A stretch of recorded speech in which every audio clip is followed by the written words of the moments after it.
performance ng NMAX TechMax na naka Daytona CVT upgrades. Ito yung ating panggilid. Yan, kakahugas lang kaya malinis. Meron na tayong 44.4 km per liter. Masarap niyang ibomba, hataw-hatawin. Ang lakas ng hatak.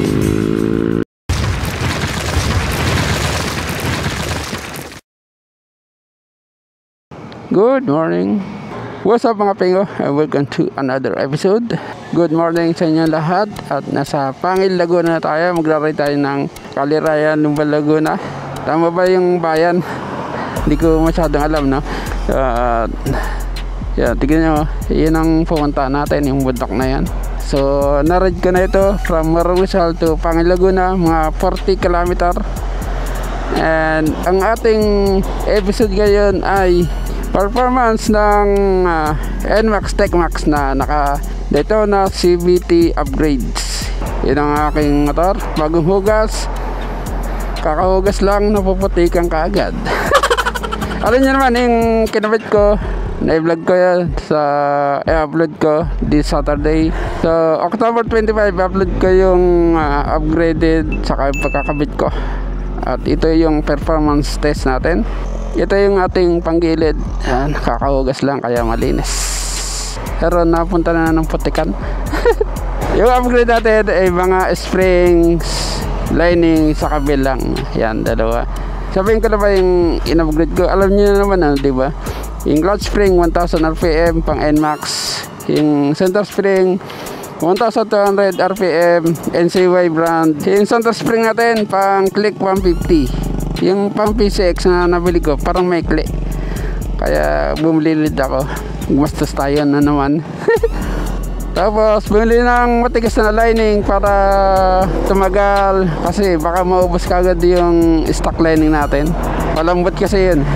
And bell, Daytona bell, mas mabigat sa stock para sa top speed saka sa crossing speed. Yung na-ride natin 41.1 km. Meron na tayong 44.4 km per liter. Alam niyo naman, pag galing ang Morong Rizal, Patag, tapos ahon ng Bugarin sa Pililla, Rizal, then Lusong, then Patag ulit. Ang speed ko mga range sa 70 to 100 kph. Yan. And start natin, magaan pa rin mag-start, mabilis din. Ayan. Tapos pag nag-upgrade kayo ng spring 1000 clutch spring, 1200 center spring, yung una nyong mapapansin yung gigil, yung tutunog muna bago aandar. Yun, ganun. Pag pinigaan nyo, no? Ito, di ba, ang ideal natin ay 1,500 or 1,400. Mga ganun ang ideal speed nito ng NMAX TechMax. Mataas. Ganun talaga. Kahit sa Aerox, ganun din. Nasa 2,700. Kasi 1,200 yung center spring natin. Kaya nasa almost 3,000 tayo umaandar. Yan, umaandar yung motor. Pero ano ito muna, hugong muna, kumbaga kabuelo muna bago andar. Sa traffic, posibleng lumakas tayo sa gas kasi nga pag palagi tayong huminto, babamba tayo, pipiga tayo ng konti, yan ganyan. Kaya mapalakas tayo sa gas sa city drive. Pero pag long ride, as ideal lang set na to, ang suggestion ko na for city ride ng set ng springs 1,000 clutch spring and 1,000 center spring. Pipiga kang ganito, nag-iingay. Yan. Pagdating ng 35 kph, yun, gumagana yung takbo. Pabilis na. Pero yung pit and throttle, konti-konti lang. 1/4 lang. Nakaka 60, 70 ka na. Kaya mas titipid ka sa gas.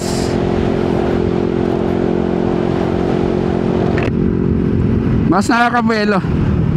Hello. Pag tumigil, very accurate yung kanyang speed. Saka yung pag-arangkada. Mas gusto ko ito. Ganito setup.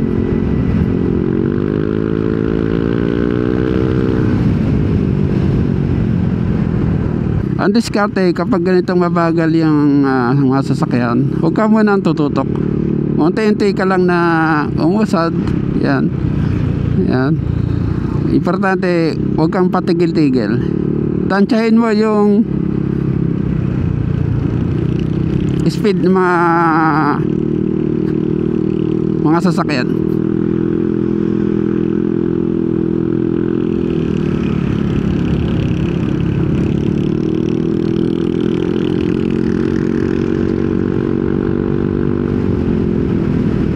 Ito gusto ko kasi sa stock spring nakukulangan ako sa T-mode. Di ba yung T-mode pang touring para sa mga biyahe, parang nakukulangan ako, kaya nag-upgrade tayo, no?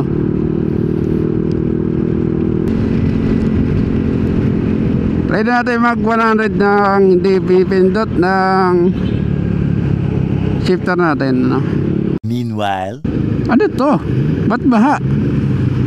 Hindi man malalim, mababaw lang naman. Ba't baha?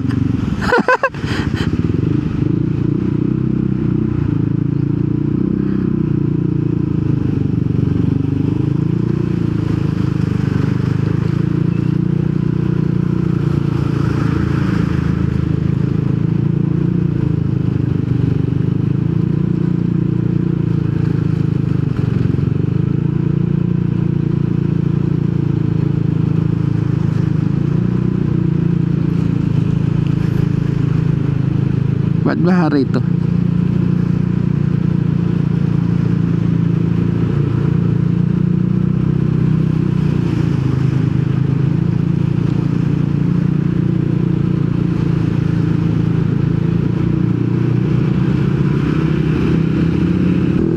Ilang araw na hindi na umulan, no? Nagbaha pa rin. Yan, alright. So yung setup natin ngayon ay pang ahunan. Yung medyo aggressive pa, tapos mas malakas yung hatak kaysa sa stock, saka responsive.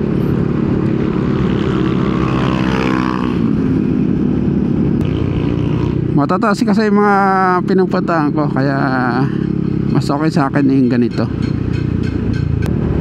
Pero mga pengo, nagustuhan ko ito, yung ganito setup. Pag ganitong pinupuntahan ko, medyo malalayo. Huwag lang matraffic kasi baka lumakas tayo sa gas. Siguro magagamit mong throttle ay hanggang half throttle lang o triple throttle.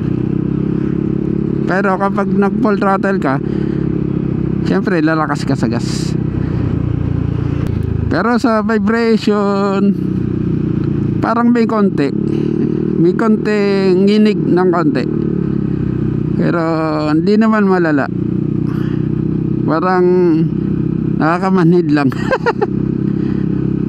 Dahil siguro sa mas high RPM tayo bago umandar, saka matigas yung springs, kaya may konting pagbabago sa yung vibration ng ng motor. Pero di ganun kalakas, di ganun kahalata.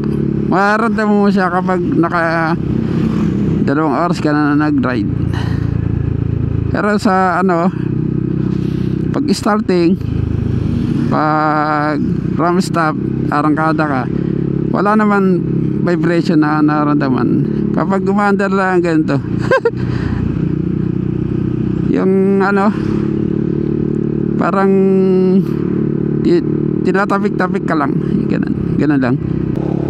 Yan, alright mga pengo, nandito na tayo sa papuntang Kaliraya, Lumban Laguna na to. Dahil packet to, mag S-mode tayo, sa S-mode tataas yung RPM, kaya mas mabilis mag BBA. Pag lumalabas ang BBA, lumalakas sa gas. Review natin pag naka S mode, tapos naka springs. Ang sarap niyang ibomba, hataw-hatawin. Ang lakas ng hatak. Saka yung kanyang throttle accurate, hindi siya tumatambay.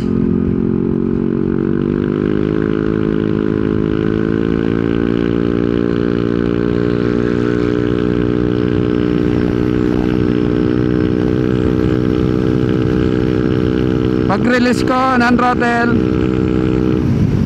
random ko mababa yung belt. Accurate yung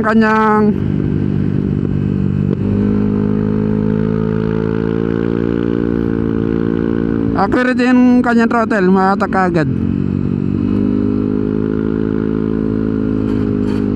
Uy, sumasayad.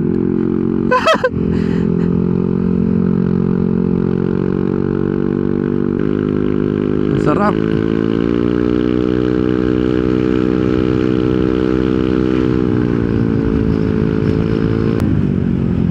Ayoko na bumangking. Nasayad yung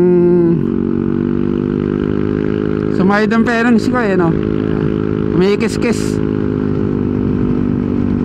Ayun ang mahirap dito sa pag-banking no.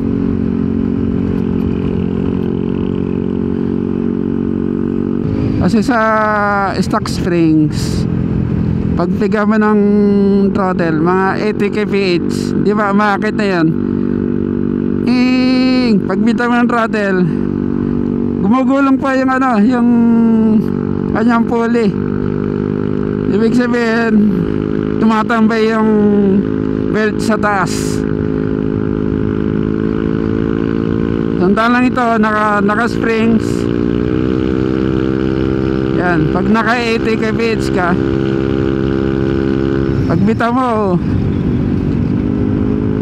may throttle ka agad. Wala siyang delay. Walang delay in throttle.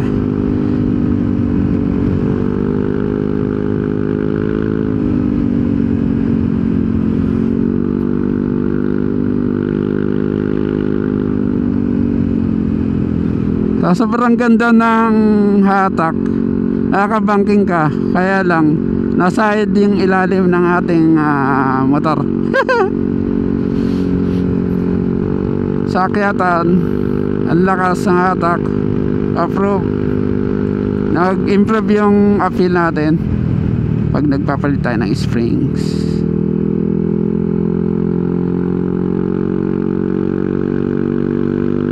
Yan, alright, isa sa mga pagbabago na napansin ko nung nagpalitan ng center spring na pang Honda, engine brake niya humina.